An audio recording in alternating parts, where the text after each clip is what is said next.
I arrived at the casual dinner and discovered 41 guests, a live band, and a banner that read, "Surprise Baby Shower."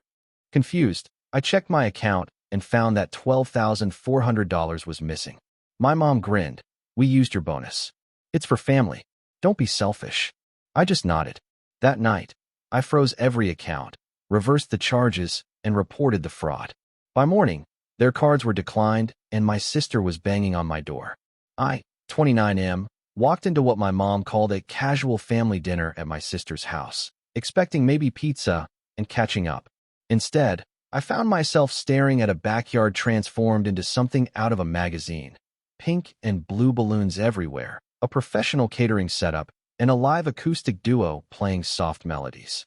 41 people I barely recognized were milling around with champagne glasses, and a massive banner stretched across the patio declaring, "Surprise baby shower for Sarah." My stomach dropped. Sarah, my older sister, was beaming in the center of it all, very obviously pregnant, and accepting congratulations from what looked like half the neighborhood. I hadn't even known she was expecting.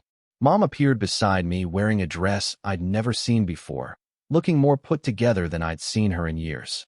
She grabbed my arm with that grip she used when I was 12 and in trouble. She told me to smile and mingle, that this was a beautiful day for the family. I asked her what was going on, and she waved dismissively, saying we'd talk later. I spent the next hour in a daze, making small talk with strangers who seemed to know more about my sister's life than I did. The whole thing felt surreal. The professional photographer capturing every moment, the elaborate dessert table, the gift mountain that looked like it cost more than my monthly rent. It wasn't until I went inside to use the bathroom that I decided to check my bank account on my phone. Call it paranoia or just a gut feeling that something was off. My checking account balance made me blink hard and check again.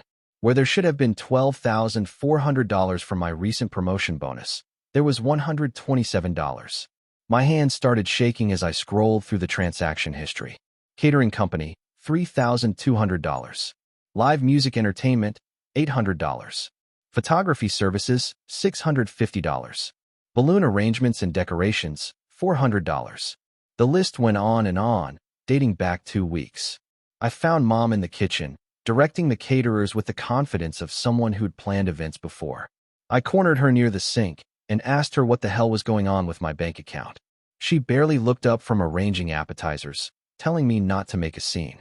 When I pressed her, she finally turned to me with that expression she got when she thought I was being unreasonable. She explained that family helps family, and that I'd gotten that bonus money while Sarah was struggling with pregnancy expenses. She said they'd used my card because mine had the highest limit, and that I should be grateful to be able to help my sister during such an important time. When I started to object, she cut me off, telling me not to be selfish and that this was what family did for each other. I stood there processing what she'd just admitted to.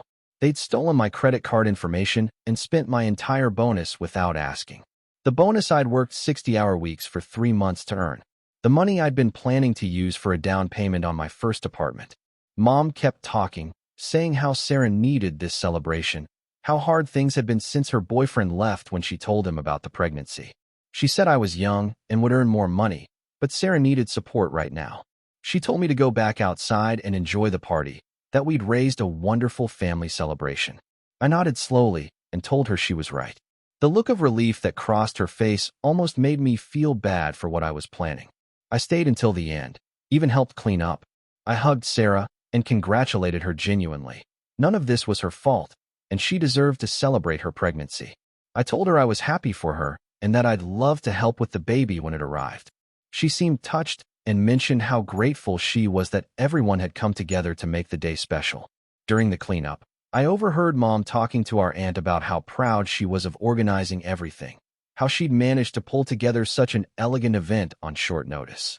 She mentioned using my card since I was doing so well financially, and how she'd handle me later if I complained. I drove home that night with my mind racing. I'd been financially responsible since I got my first job at 16. I'd never asked my parents for money, never moved back home after college, never expected them to bail me out of anything.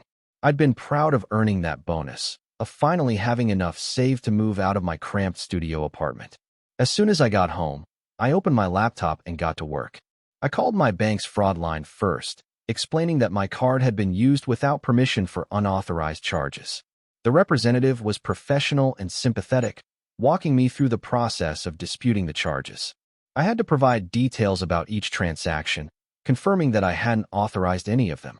Next, I logged into every account that was connected to my family. Mom had convinced me years ago to add her as an authorized user on one of my credit cards for emergencies. I removed her immediately. I also realized that Sarah had my debit card information from when I'd lent it to her 6 months ago for groceries when she was between jobs. I'd forgotten to change the number afterward. I spent 3 hours on the phone with various customer service representatives, freezing accounts, changing passwords, and requesting new cards. I filed police reports online for identity theft and credit card fraud. I documented everything, the transaction dates, amounts, even took screenshots of my bank statements showing the unauthorized charges. The bank representative explained that provisional credit would be issued within 2 business days while they investigated, and that if the charges were confirmed as fraudulent, the merchants would have the charges reversed. I provided them with documentation showing I was out of town on a work trip when several of the charges were made, which strengthened my case. I also called the catering company, the photographers, and the musicians. I explained that the charges on my card were unauthorized and that they should expect chargeback requests. Most were understanding, though the caterers seemed annoyed. I told them to take up any issues with whoever actually hired them. By 3 a.m., I'd systematically undone every financial connection I had with my family. I changed every password, removed every authorized user, and set up fraud alerts on all my accounts. I felt exhausted but oddly calm. I barely slept that night, running through scenarios in my head. Part of me felt guilty. Sarah had looked so happy, and Mom had clearly put effort into making the day special. But the more I thought about it, the angrier I got. They'd stolen from me. Not borrowed, not asked, stolen. And then acted like I should be grateful for the privilege. The next morning started early. Around 7 a.m., my phone started buzzing with text messages from Mom. Her tone progressed from confused to irritated to panicked as her coffee shop purchase was declined, then her gas card, then her grocery shopping. She was demanding to know what I'd done and insisting I fix it immediately. Sarah started calling around 9 a.m. She'd apparently tried to return some duplicate baby gifts to buy different things, but the store card she'd been using was declined. She was confused and worried, asking if something was wrong with the family account. I didn't answer the calls. The real fireworks started around 10 a.m. when Mom showed up at my apartment building, leaning on the buzzer until I let her up. She was furious, demanding to know why I'd frozen everything and accusing me of being vindictive and cruel. She said Sarah was embarrassed and stressed that this kind of financial disruption could affect her pregnancy. I let her finish her rant before calmly explaining that I'd reported the fraudulent use of my cards and that the bank was handling it according to their policies. I told her that using someone's financial information without permission was illegal and that I'd simply followed the proper procedures for reporting identity theft. Mom's face went through several color changes as she processed this. She tried to argue that it was family money, that I owed it to Sarah to help, that she'd raised me better than this. I pointed out that she'd raised me to believe stealing was wrong, and that taking someone's money without asking was stealing, regardless of the family relationship. She switched tactics, trying guilt and manipulation. She brought up every sacrifice she'd made raising me, every time the family had helped me, every Christmas gift and birthday celebration. She said I was destroying the family over money, that Sarah's baby would grow up knowing their uncle chose money over family bonds. I listened to all of it and then asked her a simple question. Why hadn't she asked me first? If this was really about family and helping Sarah, why sneak around and use my card without permission? Why not include me in planning something I was apparently expected to pay for? She couldn't answer that directly. She kept circling back to family obligations and how I should want to help without being asked. But I could see in her eyes that she knew she'd crossed a line. She'd gambled that I'd be too polite or too conflict-averse to make a real issue out of it. By noon, Sarah was at my door too, looking tired and stressed. She was more apologetic than Mom had been, admitting she hadn't known about the card situation until Mom mentioned it during party planning. She said she'd assumed I'd agreed to help and had been grateful, but not suspicious about the generous budget. Sarah asked if we could work something out, maybe set up a payment plan where they'd pay me back gradually. She was clearly embarrassed and worried about the legal implications Mom had briefly mentioned. I appreciated her approach more than Mom's demanding attitude. I told Sarah honestly that I wanted to help her and would be happy to contribute to baby expenses or celebrations in the future. But I explained that it needed to be my choice, made with full knowledge and consent. I couldn't have family members accessing my accounts without permission, regardless of their intentions. She seemed to understand and even admitted that she'd been uncomfortable with how secretive Mom had been about the party planning. She'd asked a few times about the budget and been told not to worry about it. She promised to talk to Mom about respecting boundaries and asking before assuming. Update 1. The next few days were tense.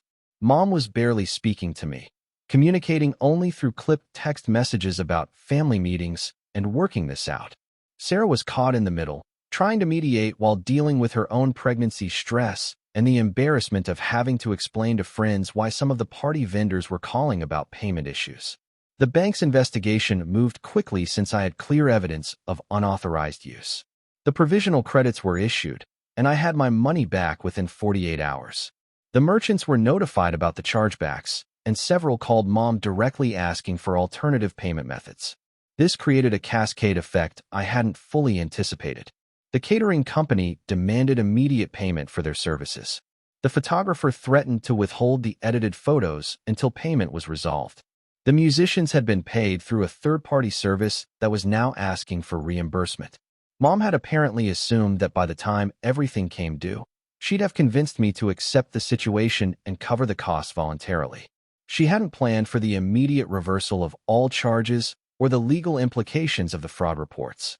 Sarah called me crying on Wednesday, explaining that Mom was scrambling to cover the payments and had asked her to call me. The vendors were getting aggressive about payment, and Mom's credit cards were maxed out from other expenses. Sarah felt terrible about the whole situation and was worried about the stress affecting her pregnancy. I felt bad for Sarah, but I also realized this was exactly the manipulation Mom had been counting on. Create a crisis, put Sarah in the middle, and pressure me to fix everything to avoid family drama. It was a pattern I recognized from childhood. Mom would overcommit or overspend, then rely on guilt and family pressure to make everyone else responsible for the consequences. I told Sarah I was sorry she was caught in the middle, but that Mom needed to handle the situation she'd created. I offered to help Sarah directly with baby expenses or to contribute to a future celebration that we planned together, but I wouldn't be manipulated into paying for something I'd never agreed to. Update 2. By Friday, the situation had escalated beyond what I'd expected.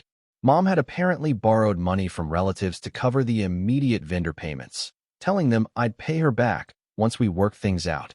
She'd created a story where I was being temporarily difficult but would eventually do the right thing. Our aunt called me, confused about the situation and asking when I'd be reimbursing Mom for the party expenses. She'd loaned Mom $2,000 based on Mom's assurance that it was just a temporary cash flow issue while my bank sorted out a misunderstanding. I realized Mom had been spreading a version of events where she was the victim of banking errors and I was being unreasonable about helping family. She'd positioned herself as the generous grandmother trying to give her daughter a beautiful celebration, thwarted by bureaucratic complications and my selfishness. I decided it was time to be completely transparent.